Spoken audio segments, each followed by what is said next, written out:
Sir मुझे ये बताइए कि गुर्बत एक बहुत बड़ा मसला है, गुर्बत से बाहर कैसे आया जाए? हुजूरे वाला गुर्बत से आप एक ही सूरत में बाहर आ सकते हैं। वो तब पूरा होता है जब आप घर से बाहर निकलें। घर से जब आप बाहर निकलेंगे तो आपको कोई पर्स पुर्स मिल जाएगा रोड पे, उसमें कुछ पैसे होंगे।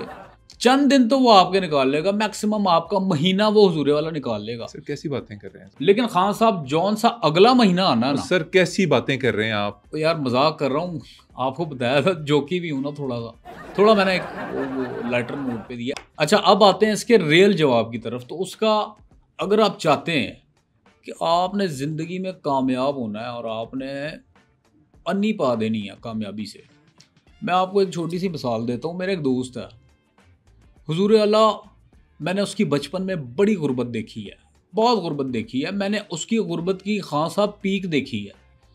लेकिन वो कहते हैं ना कि पहला कदम आपको सिर्फ उठाना होता है, बाकी चल सो चल मामला चल जाता है। आज वही मेरा दोस्त ये बड़ी बड़ी गाड़ियों, ये आपका लैंड क्रूज़र, आपका BMW, ऑडी, पता नहीं कौन, दुनिया जहां की आप माशाल्लाह महंगी गाड़ियां उठा लें, आज वो मेरा दोस्त उन सारी गाड़ियों के पंचर लगाता है। पंचर? जी।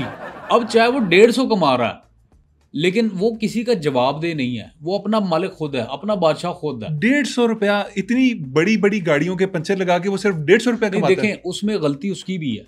हाँ साहब, मेरा दोस्त है तो मेहनती, लेकिन साथ बेवकूफ़ भी है। उस बेवकूफ़ ने क्या काम किया हुजूरे वाला, उसने अपनी दुकान रेलवे ट्रैक पे खोल ली। पंचरों की दुकान रेलवे ट्रैक पे? हाँ, और 150 से ज़्यादा नहीं कमाता। लेकिन खान साहब, मुझे उसकी एक बात बड़ी अट्रैक्ट करती है, बड़ी अच्छी लगती है कि वो होपफुल है। किस बारे में होपफुल? वो डेली 1.5-2 किलो कीले ना रेलवे ट्रैक पे डाल देता है। किस लिए? सिर्फ इस उम्मीद में कि यार कोई एक दिन ऐसा आएगा जरूर कि यार कोई एक आध टायर पंचर हो। ट्रेन के टायर नहीं होते सर। मजे की बात यह है कि वो जो 150 कमाता है ना, वो पंक्चर से नहीं कमाता। तो सर 150 कैसे कमाते हैं ये तो बता दें। वो साथ में चूंकि बिजनेस माइंड भी है उसका, और मैं इसलिए कह रहा हूँ ना, होशियार है, मेहनती है। वो साथ में बिस्किट भी बेचता है, 5-5 रुपए वाले, 15 वाले, तो उससे गुजारा हो जाता है। सर छोड़ें इस बात को, इस सारे वाक़े को दफ़ा करें। मुझे ये बताएं कि तालीम और नॉलेज में क्या फ़र्क है और ये दोनों कितनी ज़रूरी हैं? हुजूर अल्लाह, देखें, तालीम का तो मुझे नहीं पता, लेकिन नॉलेज मैं आपको बताऊं कि नॉलेज बहुत ज़रूरी है। नॉलेज आपको बताती है कि अंधेरे में स्विच किधर है, आपको ये पता चल जाता है। आप सोए भी होते हो, आपको मच्छर कहाँ काट रहा है, आप नींद में उसको वहीं पे मारते हैं। ये नॉलेज है, ये नॉलेज है। और नॉलेज आपको ज़रूरी नहीं है कि कॉलेज से मिले, ये बिल्ट इन होती है, और ये आपका जो सराउंडिंग्स होती है ना, वो आपको सिखाती है। और मैं समझता हूँ खान साहब, नॉलेज इतनी होनी चाहिए जितनी नॉलेज होनी चाहिए। अभी किसी बंदे ने किसी बंदे से सवाल किया कि यार सबसे बड़ी बिल्डिंग कौन सी है, अगले ने कहा मियाँ खलीफा, और दोनों हंस पड़े। क्यों? दोनों को नहीं पता था। ये है फ़र्क नॉलेज ना होने का, ये नुकसान होता है। हाँ साहब, आपसे एक सवाल करता हूँ। जी पूछिए। क्या आपको जनरल ज़ियाउल हक साहब के बारे में नॉलेज है? बिल्कुल है। आपको जनरल नॉलेज है? जनरल नॉलेज ये होती है कि मुझे जनरल ज़िया के बारे में पता हो। ओ भाई, तो फिर और क्या, मेजर के बारे में नॉलेज होगी, या फिर बिल्ली के बारे में होगी, या फिर किसी इलाके के बारे में होगी। जनरल नॉलेज जनरल के ही बारे में होती है। आपको मेरे ख्याल से यही लेवल है। यही मैं पेट के लोगों को समझा के अक गया हूँ, थक गया हूँ कि उनकी समझ नहीं आ रहा। आपको ना पता नहीं, आप सतही सोच के इंसान हैं।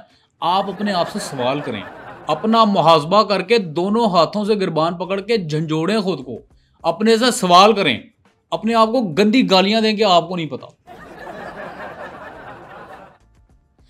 सर आगे बढ़ें। मुझे ये बताइए कि अभी आपका लेटेस्ट टूर कहाँ का था? आप दूसरे मुल्कों में भी जाते हैं, मोटिवेशनल स्पीचेस करते हैं, अभी कहाँ से आए हैं आप? हाँ, अभी रिसेंटली मैं यूरोप का एक टूर करके आया था। हाँ साहब, जबरदस्त। और वहाँ पे आपने सुना होगा गैंग बैंग टावर जो है। गैंग? कहाँ सर? इंग्लैंड में? इंग्लैंड में जो गैंग बैंग टावर सर है, उसका कुछ और नाम है, गैंग बैंग बिल्कुल कोई और। सॉरी, मेरे जहन में कुछ और था।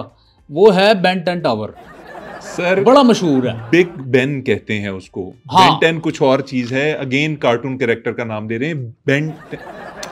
बिग बेन है उसका नाम। हाँ, बिग बैन। मैं खान साहब वहाँ खड़ा था और 4000 लोग वहाँ पे मौजूद था।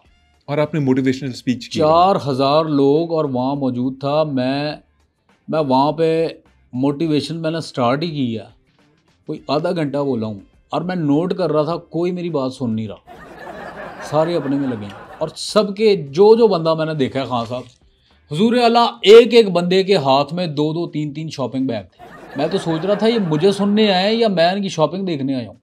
वो तो हुजूरे वाला, फिर मेरे दोस्त ने मुझे बताया कि ये टूरिस्ट स्पॉट है, फिर मुझे पता चला।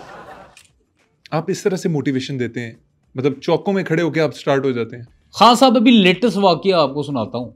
जी जी। मैं एक जगह स्पीच देने गया, तो मैं जैसे ही गया हूँ तो वहाँ देखा ना बंदा ना बंदे की ज़ात, पूरा हाल खाली। अच्छा। 15 मिनट में वेट करता रहा हूँ यार, हो सकता है लेट लूट हो जाता है बंदा। इतने में एक बंदा आया, उसने कहा जनाब वो हॉल नंबर 2 में आपने जाना है। वहाँ अच्छा, मतलब आपके जो सुनने वाले थे वो हॉल 2 में जमा थे, हॉल 2 में। आप गलत हॉल में थे। मैं फिर जब दूसरे हॉल में गया हूँ, वहाँ जाके देखा खान साहब वहाँ भी कोई नहीं, हॉल खाली। जहां आपका लेक्चर था हाँ, वहां कोई भी नहीं? कोई नहीं, ना बंदा ना बंदे की ज़ात, उधर भी नहीं। ये क्या सिलसिला है सर? आपको सुनने वाले कहाँ गए? देखिए, मैं आपको बताऊं हुजूरे वाला, मैं हॉल में जो होते हैं ना उनके लिए तो मैं बोलता ही नहीं। मैं तो उनके लिए बोलता हूं जो बेहाल हैं, अरे वाह, जिनका कोई हाल नहीं। वाह। मेरा काम है, मैं समझता हूं कि मैं उनका हाल ठीक करूं, उनको गाइड करूं, उनको बताऊं कि यार जिंदगी क्या है। और मेरा बड़ा करीबी दोस्त है डॉक्टर सुबैल इकराम, वो भी बड़ा मुझे प्रेज करता है आगे, और दूसरे दीगर दोस्त अहबाब है कि यार आप तो उन लोगों का हाल ठीक करते हैं, उनको हाल दिखाते हैं जिनका ना हाल है ना मुस्तकबिल। ये तारीफ है सर। आपके बारे में ना फेसबुक के ऊपर एक कमेंट मैंने पढ़ा था, मैं आपसे शेयर करना चाहूंगा। जरूर हुजूरे आला, मैं तो आपसे सुनना चाहता हूं कि क्या कमेंट है। कहते हैं जी कि इन मोटिवेशनल स्पीकर साहब का लेक्चर सुन के ठीक होने से बेहतर है कि बंदा मुकेश के गाने सुन के बर्बाद हो जाए। ये इसके बारे में क्या कहेंगे आप? यार एक तो मैं इससे बड़ा तंग हूं। किससे सर? यही जो आप कमेंट लिखने वाले का बता रहे हैं, जो कमेंट लिखा है, ये साहिल अदीम ने ना हर जगह ये नाम बदल बदल के ना कमेंट करता रहता है। मेरे ख्याल से ये चीज़ बंद होनी चाहिए, ये नहीं होना चाहिए। सर, आपस में एक दूसरे को बर्दाश्त करना सीखें। आपको पता है अदम बर्दाश्त हमारे माशरे में बहुत हो गई। सर आप एक मोटिवेशनल स्पीकर होने के नाते बहुत से लोगों को मोटिवेट करते हैं। कभी किसी को आपने मोटिवेट किया हो और आपको बाद में दुख हुआ हो कि यार गलत कर दिया, ये शख्स सही डगर पे जा रहा था, मैंने शायद इसे ओवर मोटिवेट कर दिया? खान साहब, एक दो वाकयात हैं और उसमें से मैं आपको एक सुनाता हूँ कि एक बंदा मेरे पास आया, वो कहता है मुझे नेकी करनी है, मैं नेक काम करने, अच्छे काम करना चाहता हूँ। अच्छा। तो खान साहब मैंने उसको इतना मोटिवेट किया। मैंने कहा देखें, अगर आपने नेकी करनी है या अच्छा काम करना है, अच्छा काम अगर करना है तो आपको 100% देना है। अगर आपने नेकी करनी है तो आपने अपना 110 देना है। अच्छा, आपने अपने ये आप समझा? को झोंक देना है। वो मेरी बात से इतना ओवर मोटिवेट हो गया, वो मर गया। मर गया? हाँ, कैसे? वो किसी को ब्लड देने गया, सारा ब्लड दे दिया उसने। सारा?